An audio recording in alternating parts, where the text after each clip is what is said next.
Very good morning to all of you. Last time we were discussing the bisection method for solving equation f of x equals to 0. And this is an application of Bolzano's theorem. That's what we have stated. Which the Bolzano's theorem states that let f be a continuous function defined on a closed and bounded interval ab, and the points a and b are such that f of a and f of b are of opposite signs. Then Bolzano's theorem gives you guarantee that f has at least one root or an odd number of roots in open interval ab. So how the bisection method is designed, let's briefly recall. So it's you have to apply the Bolzano's theorem repeatedly.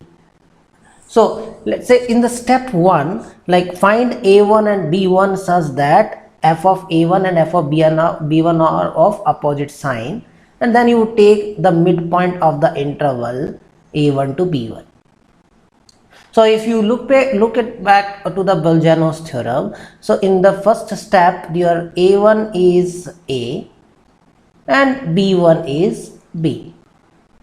Indeed, we start with a naught and b naught, that is a naught is a and b naught is b, and then you keep on moving with these notations, like so x1 is a1 plus b1 by 2, that's the midpoint of the interval. So here let's say this is a1, this is b1, and where this x1 is sitting is here. So here you have the now find a1 and b1 such that f of a1 into f of b1 is less than 0, means they are of opposite signs. So let's assume that f of a1 is negative. Let f of a1 is less than 0 and f of b1 is greater than 0. Okay, now you have to, so what you have got, this what you have just defined the midpoint of the interval x1, then you just try to see what will be the value of f at x1. If it is equals to 0, means you are done. If it is not equals to 0, then you will proceed further. So means if it is a non-zero real number, so it must be f of x1 either must be greater than 0 or it is f of x1 is less than 0.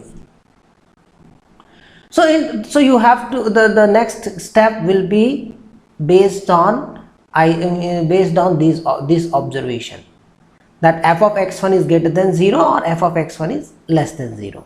So now assume that f of x1 is less than 0.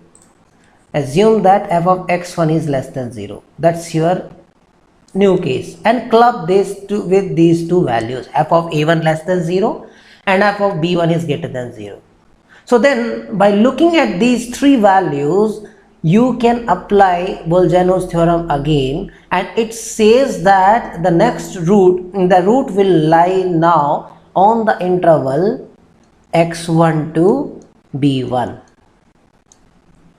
Then you will just we have to play with the notations now. Let's say a2 equals to x1, just define, and b2 equals to b1 in this case. Okay, in the case when f of x1 is less than 0, then your next working interval where you will work is the interval x1 to b1. You just redefine the notations as a2 equals to x1 and b2 equals to b1. On the other case, like f of x1 is greater than 0, then Bolzano's theorem tells you that the root lies between a1 to x1. So in the case when f of a1 is less than 0, when the f of a1 is less than 0 and f of x1 is greater than 0 and f of b1 is greater than 0, then now Bolzano's theorem tells you that the root lies between the interval a1 to x1. So for this case, then now a2 is a1 and b2 is x1. So you have to redefine the notation. Then you have to, so now you have in the interval, now in the next step you are in the interval a2 to b2. Then you will repeat the step 1 again. So by what is there is, if this is there, I have told just now, okay.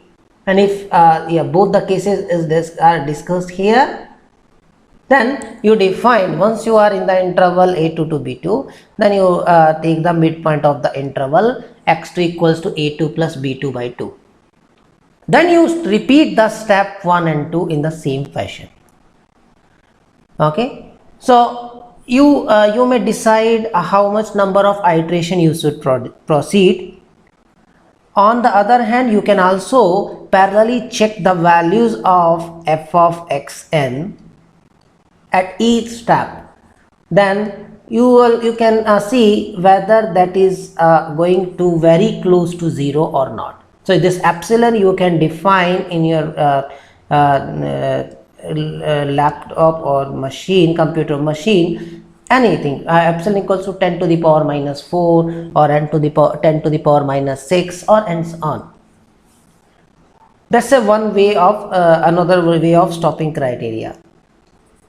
Or another way, other way of stopping criteria is when you are getting that xn and xn plus 1 almost similar, means they are not much change or they are matching up to some 4 number of decimal places or 5 number of decimal places.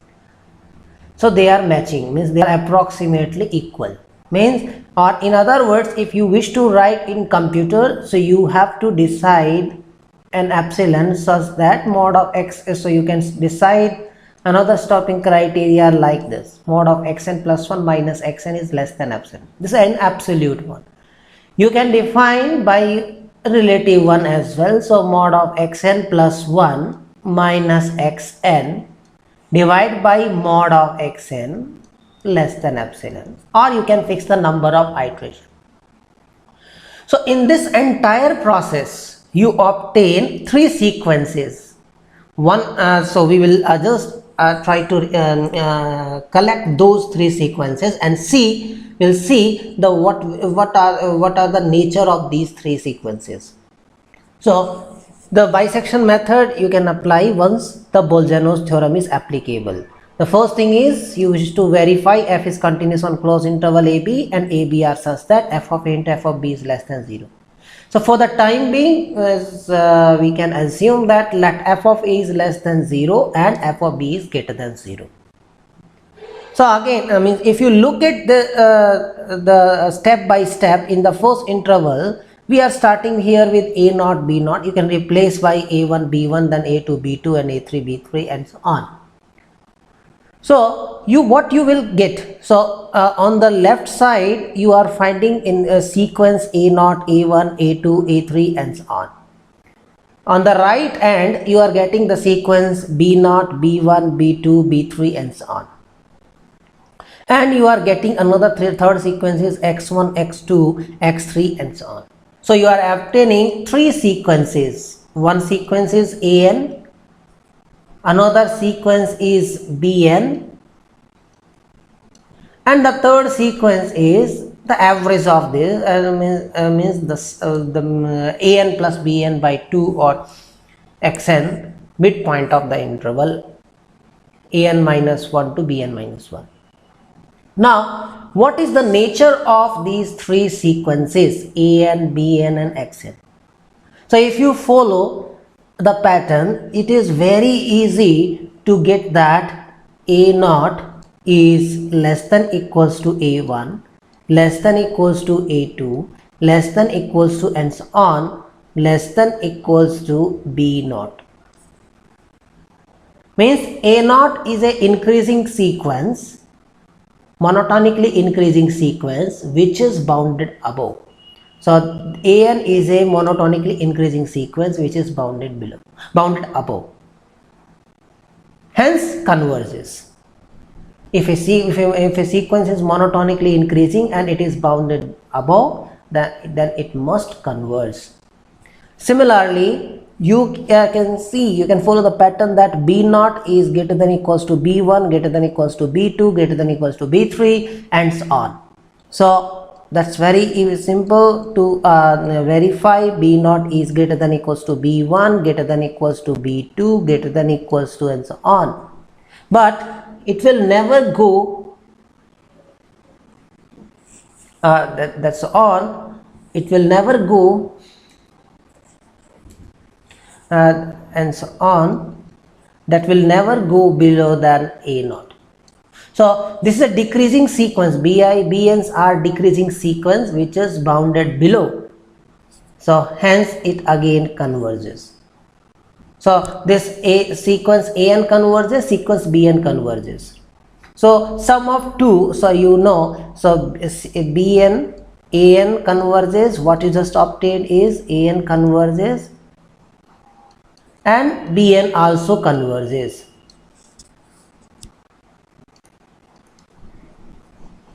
And it is a well-known result in your real analysis or calculus part that you must have learned that sum of two convergent sequences again converge.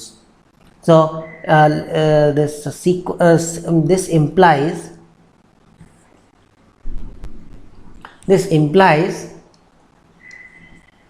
sequence xn converges. Sequence xn converges. Since xn is, if you want to write what is xn, is an minus 1 plus bn minus 1 by 2. So average of these two sequences. So we don't know where does they converge, but we know that they are convergent. So what more we can do, or what more we can observe from these?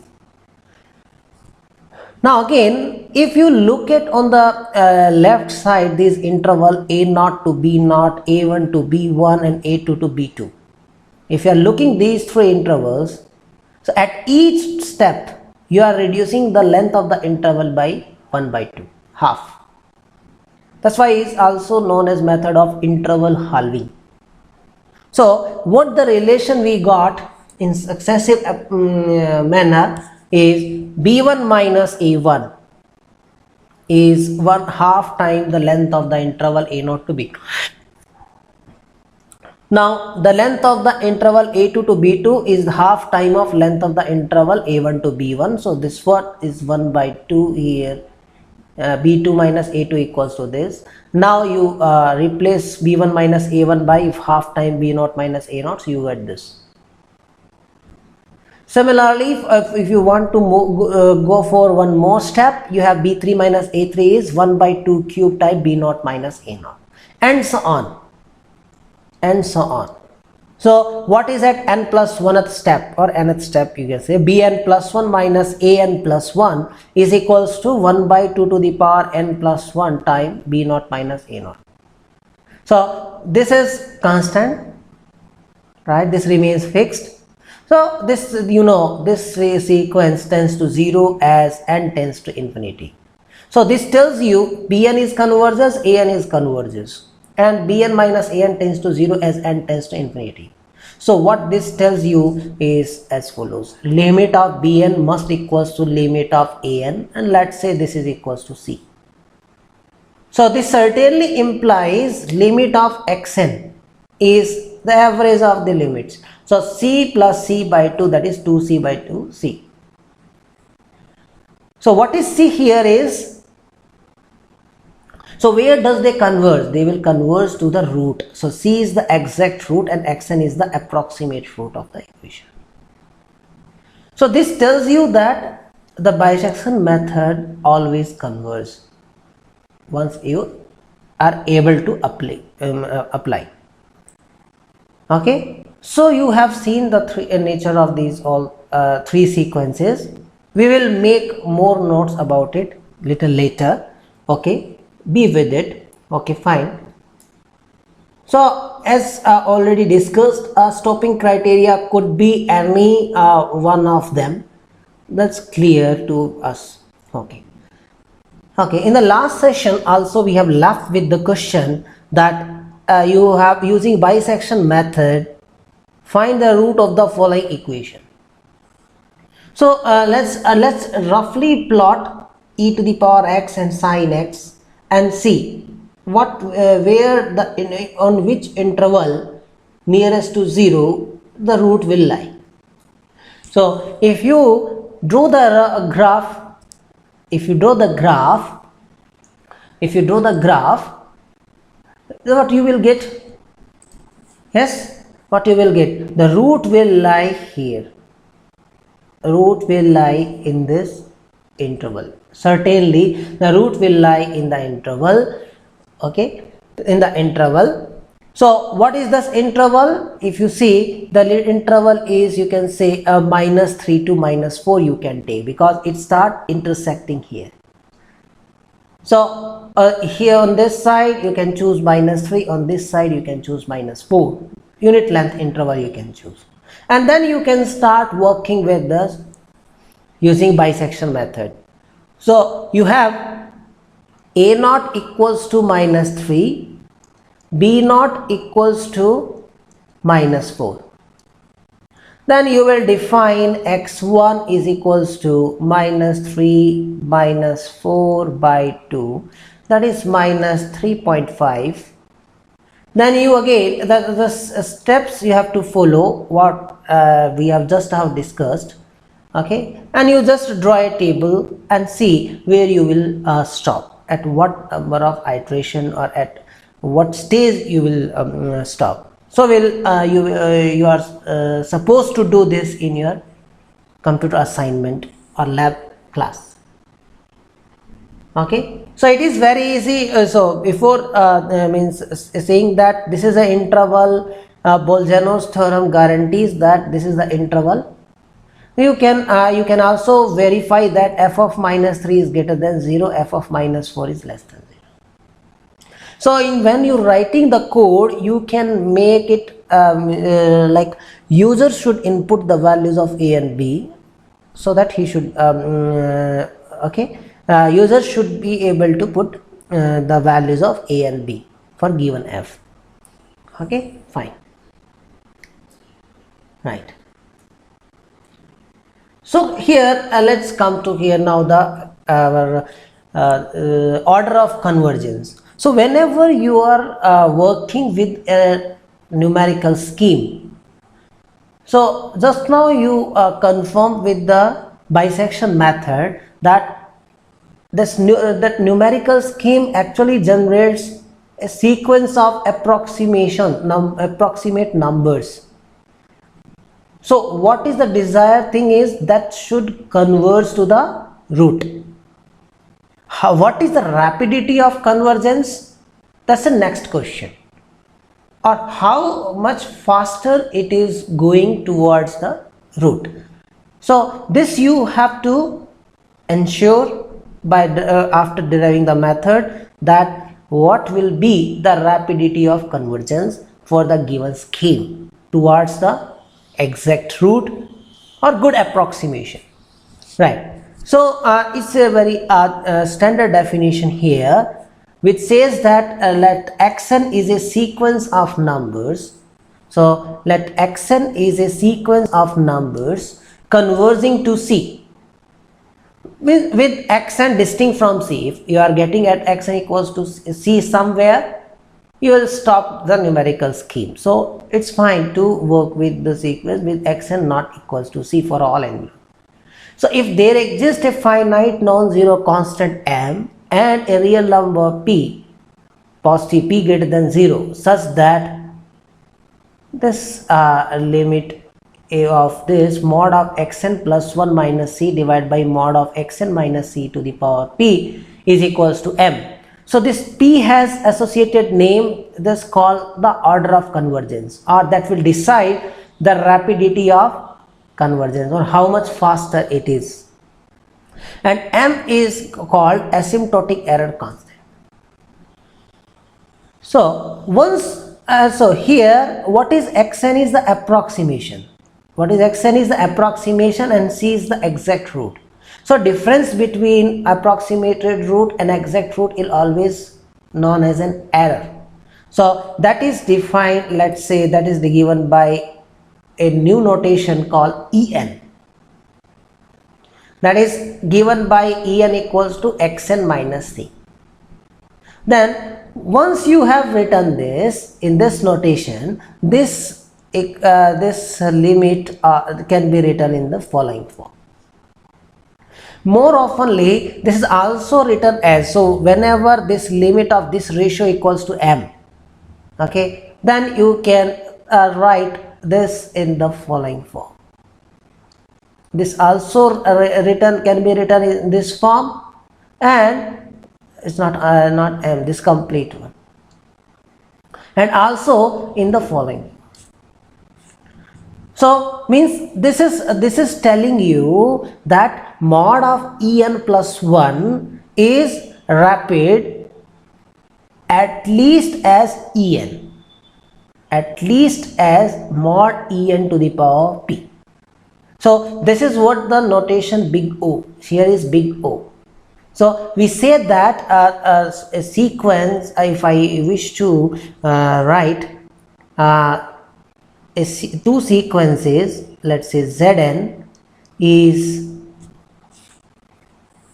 let's say sequence, okay, let's work on the next slide. Okay, so this is written here. So what I wish to explain is the notation big O. So when you will say a certain sequence is big of the another sequences, let Zn and let's say alpha n are two sequences, we say that Zn is big O of alpha n if there exists a constant c greater than 0, or you can say m, such that mod of Zn less than equals to c time mod of alpha n. So Zn goes to so if I say Zn tends to 0 as alpha n tends to 0. So as alpha n means this big O notation, this statement tells you that Zn is tends to 0 as alpha n tends to 0 rapidly, at least means the faster the Zn is fast, means the Zn is going towards to 0 at least as rapid as alpha n tends to 0. That's what it means. So Zn goes to 0, Zn going towards 0 as rapid as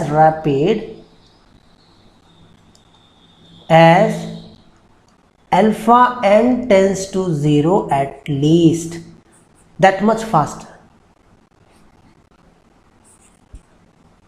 at least. Okay, so this is the meaning of big O. Fine.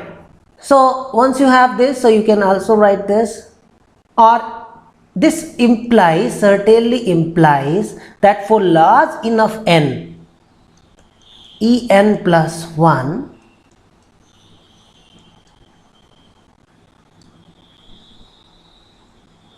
en plus 1 is approximately equals to mod en to the power p. These are equivalent way of writing the limit.